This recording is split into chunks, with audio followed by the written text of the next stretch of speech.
नमस्कार, मैं गगनदीप मल्होत्रा। साथियों, यह मेरा आधिकारिक चैनल है जिस पर मैं आप सभी को बिहार से जुड़ी हर महत्वपूर्ण और आवश्यक खबर प्रदान करता हूं। अगर आपने अभी तक हमारे इस चैनल को सब्सक्राइब नहीं किया है तो बिहार से जुड़ी हर महत्वपूर्ण खबर पाने के लिए अभी इस चैनल को सब्सक्राइब करें। आज हम किसी चुनावी मंच की उत्तेजना या राजनीतिक आरोप प्रत्यारोप की चर्चा नहीं कर रहे हैं। आज हम उस निर्णय की बात कर रहे हैं जिसने बिहार की राजनीति, समाज और लाखों परिवारों के भविष्य को लेकर नई बहस छेड़ दी है। मुख्यमंत्री नीतीश कुमार ने राज्य में लागू पूर्ण शराबबंदी कानून को समाप्त करने की घोषणा की है। यह केवल एक प्रशासनिक आदेश नहीं है, यह एक लंबे सामाजिक प्रयोग का समापन और एक नए चरण की शुरुआत है। इस निर्णय के साथ कई प्रश्न, उम्मीदें, चिंताएं और अनुभव जुड़े हुए हैं। इन्हें समझना अत्यंत आवश्यक है क्योंकि यह विषय केवल कानूनी नहीं बल्कि घर परिवार, समाज और भावी पीढ़ियों से संबंधित है। जब बिहार में पूर्ण शराबबंदी लागू की गई थी तब इसे एक ऐतिहासिक सामाजिक परिवर्तन के रूप में प्रस्तुत किया गया था। उस समय हजारों गांवों में महिलाओं ने खुलकर आवाज उठाई थी। उन्होंने बताया था कि शराब ने उनके घरों की शांति छीन ली है। मजदूर दिन भर परिश्रम करता है लेकिन संध्या होते ही उसकी आय ठेके पर व्यय हो जाती है। बच्चे शुल्क के अभाव में विद्यालय जाते हैं। घरों में विवाद और हिंसा सामान्य हो चुकी है। कई महिलाएं अपने ही निवास में असुरक्षित अनुभव करती थीं। शराबबंदी उनके लिए केवल एक नीति नहीं बल्कि आशा की किरण थी। उन्हें लगा कि शायद अब घरों में शांति लौट आएगी और परिवार संभल जाएंगे। सरकार ने उस समय बड़ा राजनीतिक दांव खेला था। शराब से प्राप्त राजस्व को त्यागना सरल निर्णय नहीं था। फिर भी यह कहा गया कि सामाजिक सुधार आर्थिक हानि से श्रेष्ठ है। प्रारंभ में इसके सकारात्मक प्रभाव दिखाई दिए। कई परिवारों ने कहा कि बचत में वृद्धि हुई है, घर में अनाज समय पर उपलब्ध हो रहा है, बच्चों की शिक्षा में सुधार आ रहा है। गांवों में संध्या का वातावरण पूर्व की अपेक्षा अधिक शांतिपूर्ण दिखने लगा। महिलाओं ने अनुभव किया कि उनके जीवन में कुछ स्थिरता प्राप्त हुई है। यह काल आशाओं भरा था और ऐसा प्रतीत हुआ कि बिहार एक नई दिशा की ओर अग्रसर हो रहा है। लेकिन जैसे जैसे काल बीता, चित्र का दूसरा पक्ष भी प्रकट होने लगा। सीमावर्ती प्रदेशों से शराब की तस्करी में वृद्धि होने लगी। अवैध वितरण के जाल सक्रिय हो गए।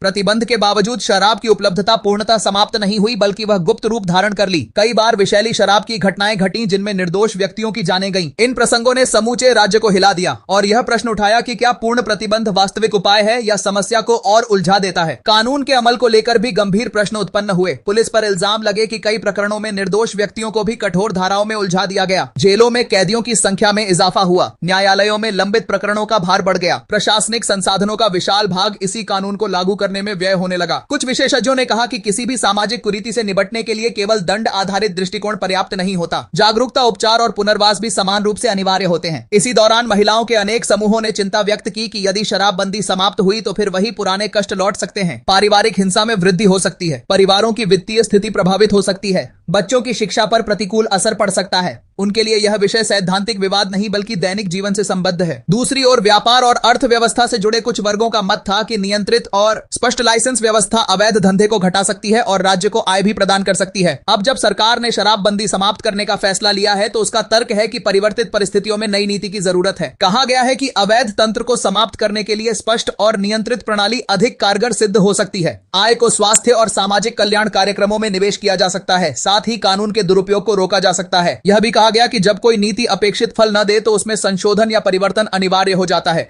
लेकिन वास्तविक कसौटी अब आरंभ हो रही है। केवल प्रतिबंध हटाना समाधान नहीं होगा। नई नीति कैसी होगी? लाइसेंस प्रक्रिया कितनी स्पष्ट होगी? निगरानी प्रणाली कितनी दृढ़ होगी? अवैध तस्करी पर कितनी कठोरता होगी? और सबसे प्रधान, नशा मुक्ति और जागरूकता अभियान कितने सशक्त होंगे? यह सब भावी काल निर्धारित करेगा। यदि केवल आय वृद्धि पर ध्यान केंद्रित किया गया और सामाजिक आयाम को उपेक्षित किया गया तो परिस्थिति चिंताजनक हो सकती है। सरकार के समक्ष सबसे बड़ी चुनौती संतुलन स्थापित करने की है। आय और सामाजिक सुरक्षा के मध्य संतुलन, व्यक्तिगत स्वतंत्रता और सार्वजनिक स्वास्थ्य के बीच संतुलन, कानून और मानवीय दृष्टिकोण के मध्य संतुलन। यदि नई प्रणाली में प्रौद्योगिकी आधारित अनुगमन, दृढ़ निगरानी, स्वास्थ्य सेवाओं की सतत सहभागिता और विस्तृत जन जागरण सम्मिलित किया जाता है तो सकारात्मक परिणाम संभव है। पंचायत स्तर तक संवाद और महिलाओं की सहभागिता सुनिश्चित करना भी अत्यंत आवश्यक होगा क्योंकि प्रभाव सबसे अधिक उन्हीं के जीवन पर पड़ता है। यह निर्णय केवल एक राज्य की नीति परिवर्तन नहीं है, यह समस्त देश के लिए पाठ का विषय है। किसी भी सामाजिक समस्या का हल केवल कठोर प्रतिबंध से नहीं बल्कि व्यापक और संतुलित कदमों से प्राप्त होता है। प्रश्न यह नहीं कि शराबबंदी पूर्णतः सही थी या पूर्णतः त्रुटिपूर्ण।